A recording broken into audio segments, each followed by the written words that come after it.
Dhankarji is a man of great integrity, man of great intellect and ability, and his legal acumen is brilliant. There is no need to make a different. We don't know. There is no need to look at another some kind of perspective which Congress are looking at. When Election Commission says they think in all the perspectives possible, I think they are doing the right thing, and there is nothing to debate about it. There is nothing to suspect about it. You talk so highly about Akbar. You talk about the invader like Babur in a glorified way, but how come we don't talk about Chalukyas? How come we were never taught about Vijayanagar? Except Mughals, rest of the dynasties were never given the right recognition what they deserve. I think Hindi is very, very essential. Okay, if you don't allow Hindi, at least I want people to see it as a language which is of a greater convenience.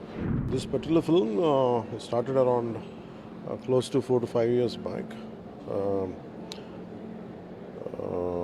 Even before I became political actor, we were at Krish Jagalamudi was toying with the idea with the producer Mr. A.M. Ratnam. So then I agreed for it, but later I started becoming busy in 2018, 19. Then, so post 2019, I think we launched this film. First 2 corona waves, it got impacted. We could not do it, although we did a prominent part. This particular film, why it was quite interesting for me was it is more of in a Mughal era. As a kid or any student, when we were studying in school, the Mughals were quite glorified. And the rest of the dynasties were never glorified. So for me, that journey was interesting for me to do this film. When it is more of the high concept, when he came with the high concept of stealing Kohinoor from Peacock Throne during the Aurangzeb era, I think that was interesting for me. That's why I started off. But those seemingly the layeries about the main plot looks like robbing the Kohinoor from Peacock Throne. So the story of the travel of Peacock Throne from Kolluru mines, which is situated in Vijayawada, how it traveled all the way to Nizam rulers. From there, how it landed up in the hands of Aurangzeb and Mughals, and to steal from that, a diamond which is of such a great journey, and that was interesting for me. And amidst this heist drama, there's a lot of things which would unfold the tyranny of Aurangzeb. I think that concept was quite interesting for me. And also the jizya. For being a Hindu in those times, was you should supposed to pay tax, no music, nothing. No music was allowed, no idol worship was allowed during his times. And there was a lot of oppression. So that was one of the crucial elements of the film amidst this heist drama. I think those were things which are interesting for me. So recently you made a comment with comparison the Mughal era and also you have praised the Chhatrapati Shivaji, and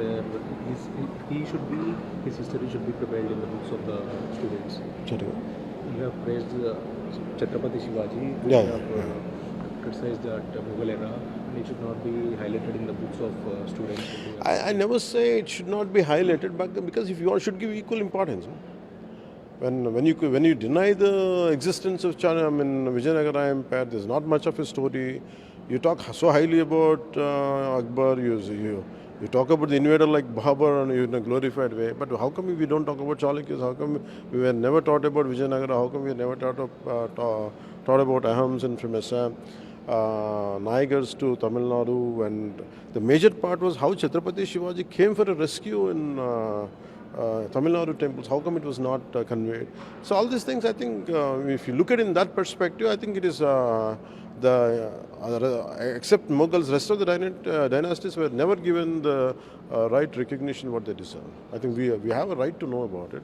So what do you say in the resignation of the Vice President of India, as well as while the Congress is opposing and suspecting his resignation? And what kind of foul play would be there even to suspect, Congress should suspect it.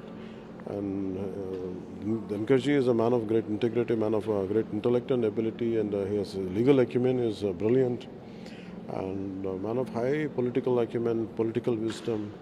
I think when he does something, I think maybe in a health perspective, I think we have to see it in the right perspective. There is no need to make a different. There is no need to look at another some kind of perspective which Congress are looking at. So the Election Commission has clarified that SIR exercise in Bihar will not involve Aadhaar and will not impact an individual citizenship status in light of opposition concerns about the potential mass disfranchisement. How do you view this EC's assurance?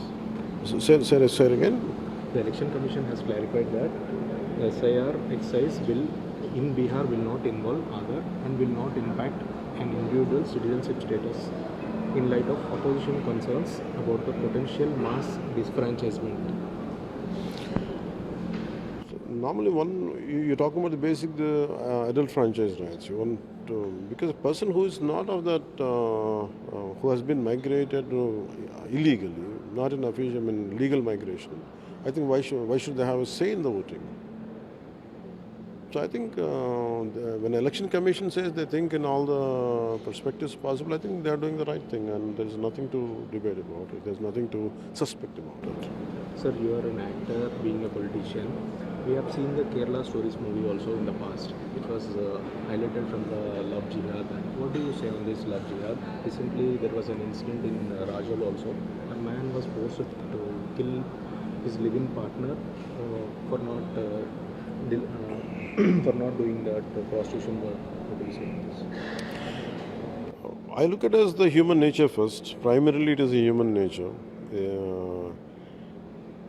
And people do certain things. Once I had taken charge as a deputy chief minister, a certain few cases came to my notice and which we had solved. A girl was taken from here. She'd been taken to Kerala. From there she went to Bangalore, and from there finally police could track her out in Jammu. So these kind of situations do happen, but to what extent, I think country as a whole, I think should think about it. How many exact cases are there? I think that maybe in UP it is more. In rest of the states, to what extent? I think we have to yet to look into that perspective from southern India. That's one of the things. Sir, you are meeting the Tamil Nadu people and you are giving a lot of speeches in Tamil Nadu. Are you going to step in the Tamil Nadu politics in this upcoming election with the collaboration of people? No. For me, definitely as an NDA partner, my primary response, one of my primary responsibility would be to make sure wherever NDA contesting and candidates are contesting, that if I am said okay to do certain supports are there, definitely I would do it. That's a part of my NDA commitment as a party. As an individual, Janasena would contest.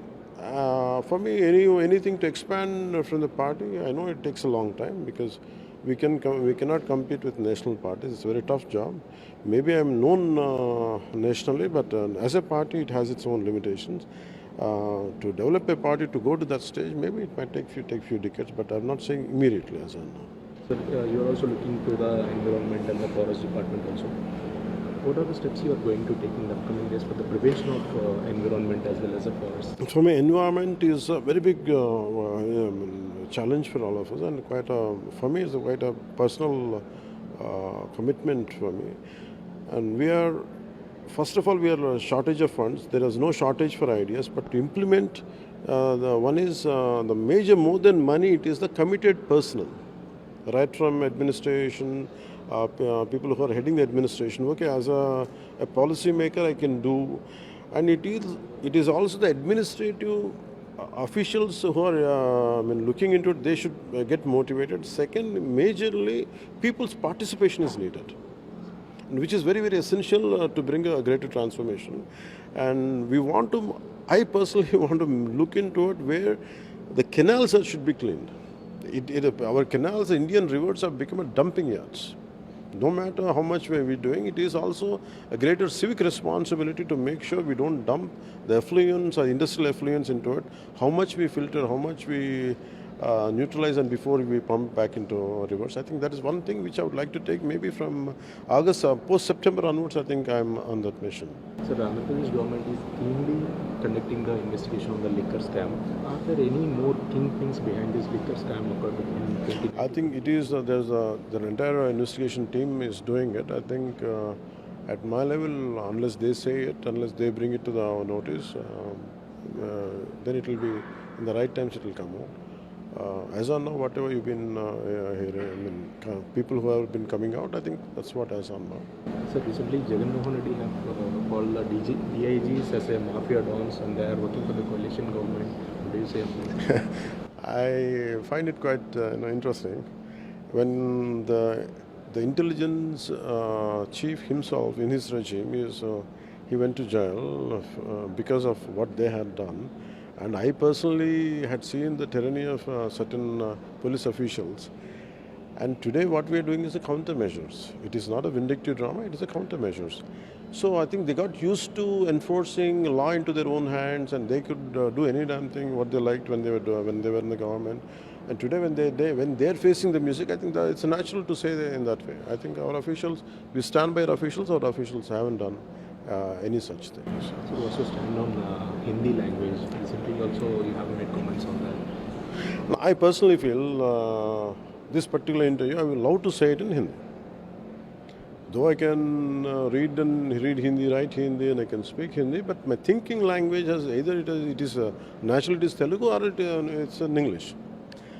But I feel sad that I could not excel in Hindi or in Marathi or in Tamil or Kannada. I think today I feel people should have taught me more languages. They should have become a part of my thinking. So I think people nowadays, and I think for the Generation X, the forthcoming generation, they when we are doing a policy, we should not stuck in the past and get okay. We have to safeguard our culture. Telugu is my mother tongue. I love my Telugu because I'm the guy who proposed, who had printed a lot of books which are outdated. I mean, which are out of print, right from poetry to Shabdakosh. But that does not mean you should hate Hindi. I think Hindi is very, very essential. Okay, if you don't love Hindi, at least I want people to see it as a language which is of a greater convenience. If you don't want to say it, I don't like it as a national language. Okay, you don't like the national language, that's fine. But you have to learn Hindi for a greater communication, for a greater integration. I think that's how I look at it.